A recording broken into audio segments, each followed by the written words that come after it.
നമസ്കാരം, ഞാൻ രശ്മി. തനിമ സ്പെഷ്യൽ ന്യൂസ്.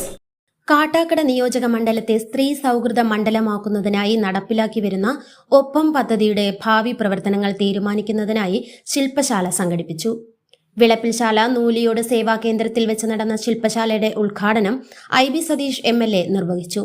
വിളപ്പിൽ ഗ്രാമപഞ്ചായത്ത് പ്രസിഡന്റ് ലില്ലി മോഹൻ അധ്യക്ഷത വഹിച്ച ചടങ്ങിൽ ഒപ്പം പദ്ധതി കൺവീനർ ഷീജ ബീഗം സ്വാഗതം ആശംസിച്ചു. ജില്ലാ പ്ലാനിംഗ് ഓഫീസർ VS ബിജു മുഖ്യപ്രഭാഷണം നടത്തി. സാമ്പത്തിക സ്ഥിതി വിവരക്കണക്ക് വകുപ്പ് deputy director Aneesh Kumar V മുഖ്യാതിഥിയായി. ഉദ്ഘാടന യോഗത്തെ തുടർന്ന് ആരോഗ്യം, വിദ്യാഭ്യാസം, കല, സാംസ്കാരികം, സംരംഭവും സ്ത്രീകളും, സ്ത്രീ പഠനവും വിശകലനവും എന്നീ വിഷയങ്ങളെ സംബന്ധിച്ച് 4 ഗ്രൂപ്പുകളായി തിരിഞ്ഞ് ചർച്ച സംഘടിപ്പിച്ചു.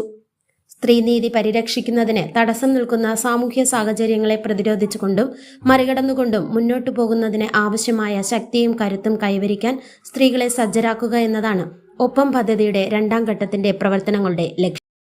കാട്ടാക്കട മണ്ഡലത്തിലെ ഓരോ പഞ്ചായത്തിനെയും പ്രതിനിധീകരിച്ച് പഞ്ചായത്തിലെ വിവിധ തലങ്ങളിൽ പ്രവർത്തിക്കുന്ന 10 പേർ വീതമാണ് ശില്പശാലയിൽ പങ്കെടുത്തത്. ഗ്രൂപ്പ് ചർച്ചയെ തുടർന്ന് ഭാവി പ്രവർത്തനങ്ങൾ ആസൂത്രണം ചെയ്യുകയും അവ നടപ്പിലാക്കുന്നതിനായി IB സതീഷ് MLA ചെയർമാനും പള്ളിച്ചൽ ഗ്രാമപഞ്ചായത്ത് ക്ഷേമകാര്യ സ്റ്റാൻഡിംഗ് കമ്മിറ്റി ചെയർമാൻ മല്ലിക കോർഡിനേറ്ററുമായ ഒപ്പം മണ്ഡലം കമ്മിറ്റിയെയും തെരഞ്ഞെടുത്തു.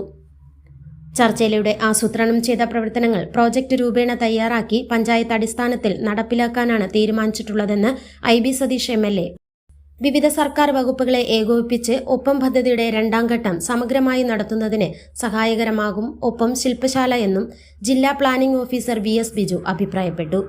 മലയങ്കിഴ് ഗ്രാമപഞ്ചായത്ത് പ്രസിഡന്റ് A വത്സലകുമാരി, മാറനല്ലൂർ ഗ്രാമപഞ്ചായത്ത് president A Suresh Kumar, CDS ചെയർപേഴ്സൺമാർ, ICDS സൂപ്പർവൈസർമാർ, കില പ്രതിനിധികൾ, വിവിധ വകുപ്പുകളിലെ ഉദ്യോഗസ്ഥർ, സാമൂഹ്യ സാംസ്കാരിക പ്രവർത്തകർ തുടങ്ങിയവർ ശില്പശാലയിൽ പങ്കെടുത്തു.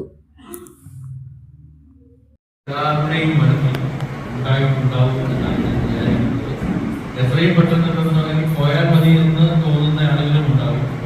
അതോടൊപ്പം ഇവിടെ നിന്ന് ഒരു ചെറിയ പ്രതീക്ഷയുടെ